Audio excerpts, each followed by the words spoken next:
সম্মানিত উপস্থিতি এবং বাংলাদেশ থেকে আমাদের জুলাই যোদ্ধার যে হিরো এবং মঞ্চে উপস্থিতি সবাইকে আসসালামু আলাইকুম।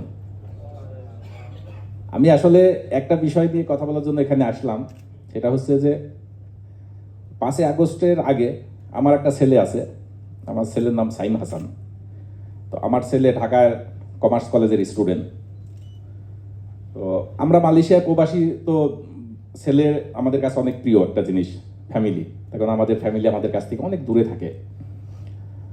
তো আমার ছেলেকে বাবা হিসাবে অবশ্যই তাকে প্রোটেস্ট করার চেষ্টা করছি যে বাবা তুমি এইসবগুলা করতে যাচ্ছ কেন, তোমরা পারবা না। তো ইন্টারমিডিয়েট ফার্স্ট ইয়ার মাত্র এবার পরীক্ষা দিল। তো ও তো কোনোদিন আমার কথা শুনে না, না আব্বু আমি বাসায় বসে থাকতে পারবো না। তো লাস্টের দিকে আমি দেখলাম যে না, এটা কন্ট্রোল করা সম্ভব না, ঠিক আছে তুমি তোমার মতো করো। সব থেকে যেটা দেখলাম যে সব থেকে বড় আন্দোলন যেদিন হয় আপনার মিরপুর 10-এ, ওই দিন আমার ছেলে ফিল্ডে, আমার কাছে ছবি আছে আপনারা দেখলে।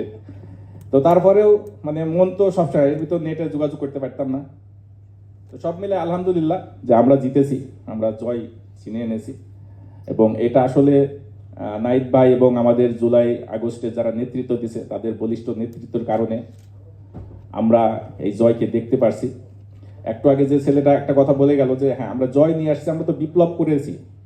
বিপ্লবীদের ভয় পেলে চলবে না, বিপ্লবীরা বারবার মরে না, বিপ্লবীরা একবারই মরে। তো আমরা তো মারা গেছি।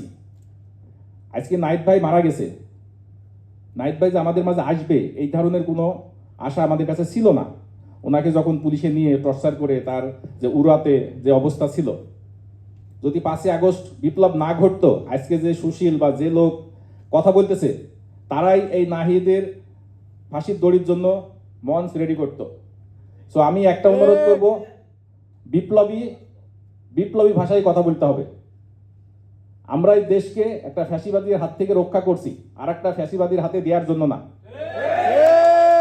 আজকে দেশের আইন শৃঙ্খলার পরিস্থিতির অবস্থা উন্নতি করতে হবে আমাদের। এর জন্য আপনাদেরকে মিডিয়া সেল গঠন করে ইউনিয়ন পর্যায়ে পর্যন্ত বলিষ্ঠ নেতৃত্বের মাধ্যমে কন্ট্রোলিং নিয়ে আসতে হবে। না হলে ঠিক আছে, আমাদের বাংলাদেশে আমরা ছোটবেলায় থেকে দুটা দল দেখছি, আর আমরা দেখছি গণতন্ত্র মুখে বলি, বাট আমরা কিন্তু রাজতন্ত্রে ভিতরে ছিলাম। আজকে মালয়েশিয়াতে দেখেন গত 5 বছরে কতজন প্রধানমন্ত্রী হয়েছে, আর আমরা কি করি, আমার বাবা করে গেছে আমি করব, আমার ছেলে করবে। এই কালচার থেকে বের হইতে হবে। প্রত্যেকটা লোকের স্বপ্ন থাকবে আমি প্রধানমন্ত্রী হব, তাহলে সেই দেশে উন্নয়ন হয়। আর আমরা যদি ফ্যামিলিগত হয়ে যাই যে আমার বাবার সম্পদ আমি পাবো, আমি কাজ করব না, আমি তো দেখতেছি অটোমেটিক আমার কাছে চলে আসবে। আর যখন যেটা কম্পিটিশন থাকে যে না আমারও চান্স আছে, তখন কিন্তু কাজের গতি বাড়ে। সো আমরা যে পেয়ার ফর্মুলা বা আমাদের যে একজন প্রধানমন্ত্রী 10 বছরের বেশি বা 2 টার্মসের বেশি ক্ষমতায় থাকবে না, এটা খুব ভালো উদ্যোগ নিয়েছে এনসিপি পক্ষ থেকে। বাট এটাকে স্ট্রংলি ইমপ্লিমেন্ট করতে হবে। আমরা অনেক কিছু দেখতেছি যে উদ্যোগগুলো নেওয়া হচ্ছে পার্টির পক্ষ থেকে, এইগুলাকে ইমপ্লিমেন্টেশন যতক্ষণ না হবে, আমরা তো বিপ্লবী প্রথমেই বলছি আমরা পিছপা হব না। তার জন্য তো আবার যুদ্ধ করতে হয়, করবো। তো থ্যাংক ইউ, ধন্যবাদ। আর আমার দেশের বাড়ি কুষ্টিয়া, আমি মালয়েশিয়াতে দীর্ঘদিন আছি, আমি মালয়েশিয়াতে 15 বছর আছি। তো আশা করি আরো দীর্ঘদিন থাকতে হবে আপনাদেরকে সাথে।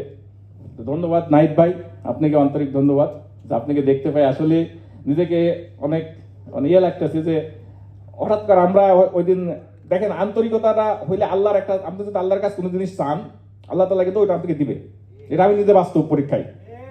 আমি অনেকদিন থেকে চেষ্টা করি যে এনসিপির কেস কিভাবে কারোর সাথে কন্ট্যাক্ট করা যায়। আমি একবার মেলও করছি একটা ফেসবুক পেজ থেকে, আমার ইমেল দিয়ে মেল করছি, বাট কোনো রেসপন্স যখন পাই নাই, তো 3-4 দিন আগে দেখতে একটা গ্রুপে আমাকে অ্যাড হয়ে গেলাম অটোমেটিক। তা আমি তো অ্যাড হয়ে ওখানে খুব আনন্দিত। এই এখানে পরে আমি মিটিং অনলাইনে একটা আমাদের সেমিনার হইলো, আমি ওখানে কথা বললাম। তো কথা বলার পরে আজকে সকাল থেকেই আমার খুব ইচ্ছা, আমি একদম আজকে যাবোই, নাইট ভাইয়ের প্রোগ্রাম দেখতে হবে, এবং ইচ্ছা ছিল আমি 1-2 মিনিট কথা বলবো। তো সেটা আল্লাহ তাআলা কবুল করছে।